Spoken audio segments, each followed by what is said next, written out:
होली जिसे दुनिया भर में रंगों का त्योहार के नाम से जाना जाता है, एक ऐसा त्योहार है जिसमें सभी बुराई को हम होलिका दहन में जला देते हैं। होलिका हिंदू धर्म में हर साल मनाए जाने वाला एक महत्वपूर्ण त्योहार है, जिसे हिंदू धर्म के कुछ मुख्य त्योहारों में से एक माना जाता है। पर क्या आपने कभी ये जानने की कोशिश की है कि जिस होली का हम पूरे साल इंतजार करते हैं, आखिर वो कब और कैसे मनानी शुरू की गई? यानी हम होली को क्यों मनाते हैं?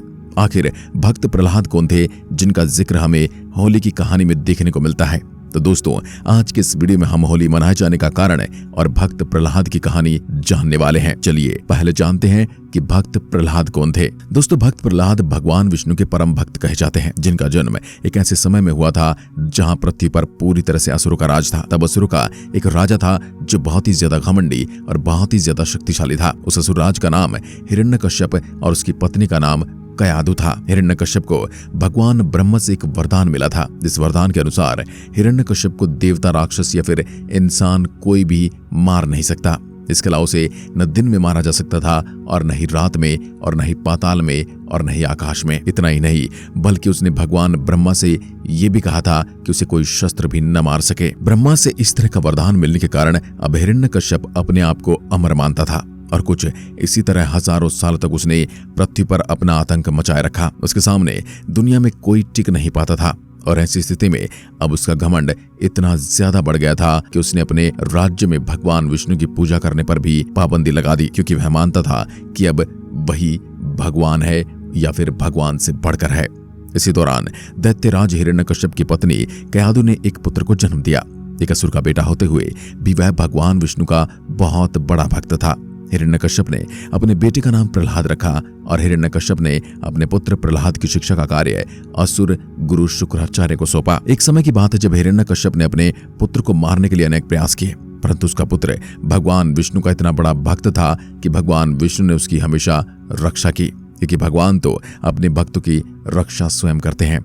तो अब आप सोच रहे होंगे कि आखिर हिरण्यकश्यप अपने ही पुत्र को क्यों मारना चाहता था। तो इस कथा की शुरुआत होती है जब एक बार सभा में सभी मंत्रीगण और हिरण्यकश्यप बैठे हुए बात कर रहे थे, तो वहां हिरण्यकश्यप का बेटा प्रहलाद अचानक आ गया। हिरण्यकश्यप ने अपने पुत्र की ओर देखकर उसको बड़े प्यार से उठाकर अपनी गोदी में बिठा लिया। हिरण्यकश्यप ने अपने पुत्र प्रहलाद से कहा कि पुत्र, अपने गुरुजनों से तुमने जो भी अच्छी शिक्षा ली है उसका ज्ञान जरा मुझे भी तो कराओ। मैं भी देखना चाहता हूँ कि तुम्हारे गुरुजनों ने तुम्हें क्या सिखाया है। तभी प्रहलाद अपने पिता हिरण्यकश्यप से बोला कि पिताजी, हमारे आसपास की सभी चीजों में और हमारे अंदर भगवान बसते हैं। मैं उन भगवान को बारंबार प्रणाम करता हूँ। इतना सुनकर हिरण्यकश्यप सोच में पड़ गया कि मेरे मना करने के बाद भी गुरु शुक्राचार्य ने मेरे पुत्र को भगवान विष्णु की पूजा करना कैसे सिखा दिया।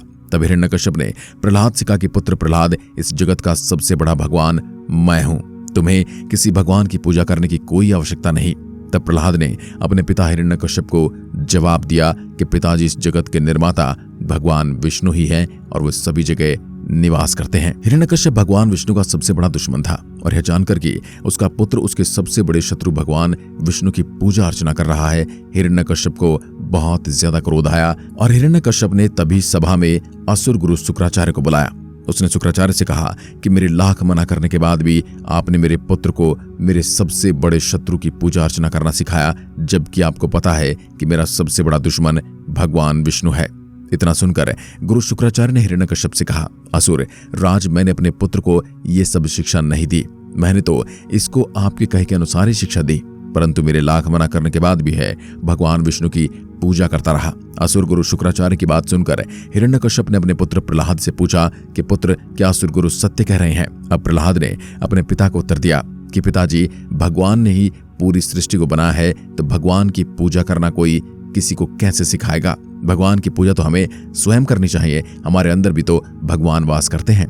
इतना सुनकर असुरराज हिरण्यकश्यप को बहुत ज्यादा क्रोध आया और उन्होंने अपने सैनिकों को आदेश दे दिया कि मेरा पुत्र नहीं हो सकता, मेरा सबसे बड़ा शत्रु भगवान विष्णु को पूजता है ये, इसलिए इसको भी मृत्यु के घाट उतार दो। हिरण्यकश्यप के सैनिकों ने तलवार उठाई और प्रहलाद को मारने के लिए चल दिए। ये सब देखकर प्रहलाद ने हाथ जोड़े और आंख बंद करके भगवान विष्णु की आराधना शुरू कर दी। तलवार और सभी शस्त्र प्रहलाद का एक बाल भी बांका नहीं कर सके। यह देखकर हिरण्यकश्यप हैरान था, इसलिए उसने अपने पुत्र को मरवाने के लिए दूसरे तरीके का प्रयोग करने की कोशिश की और अपने पुत्र प्रहलाद को हाथ पैर बांधकर गहरी नदी में फेंक दिया ताकि वह नदी में डूबकर मर जाए। परंतु प्रहलाद भगवान विष्णु की आराधना करता रहा और वह सुरक्षित नदी से स्वयं बाहर आ गया। ये सब देखकर असुरराज हिरण्यकश्यप को अत्यधिक आश्चर्य हुआ और बहुत ही ज्यादा क्रोध भी आया। कश्यप ने अपने पुत्र प्रहलाद को मारने के और भी ज्यादा उपाय निकाले।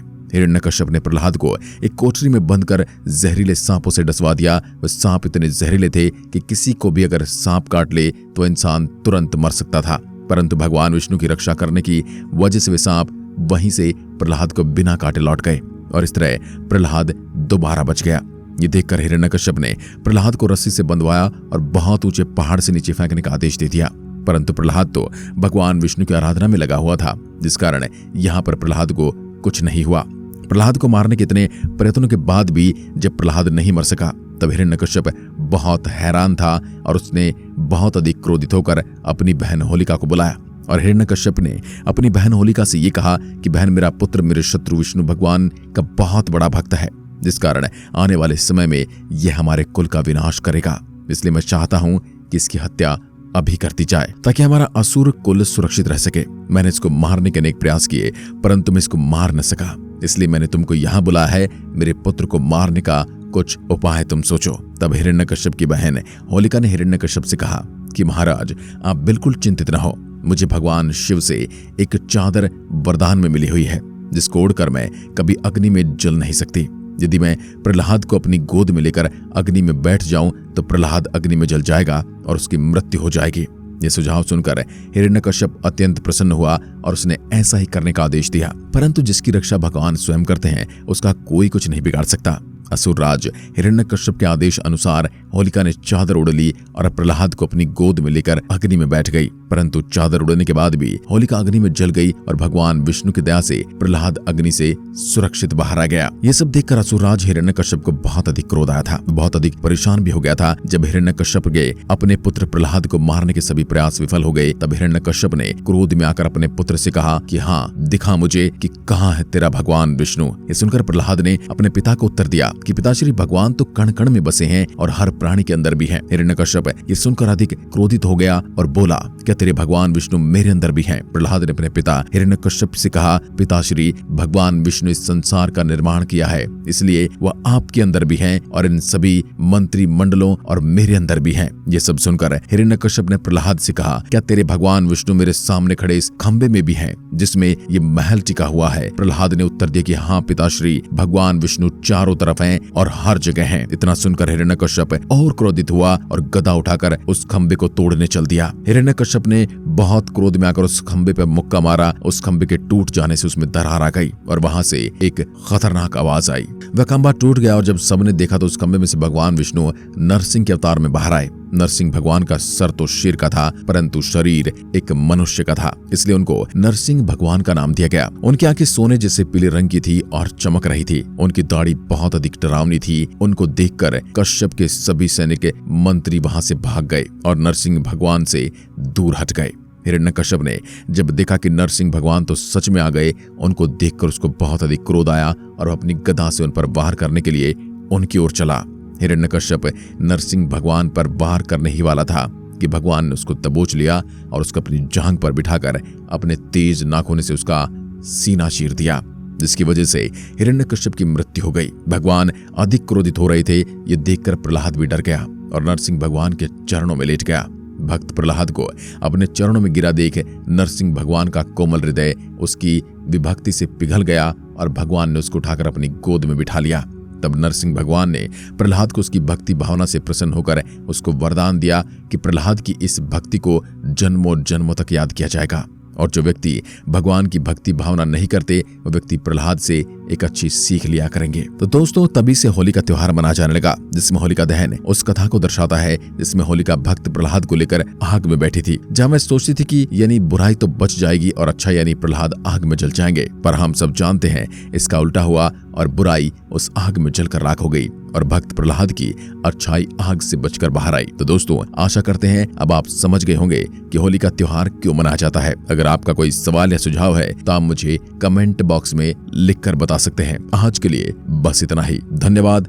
जय हिंद, जय भारत।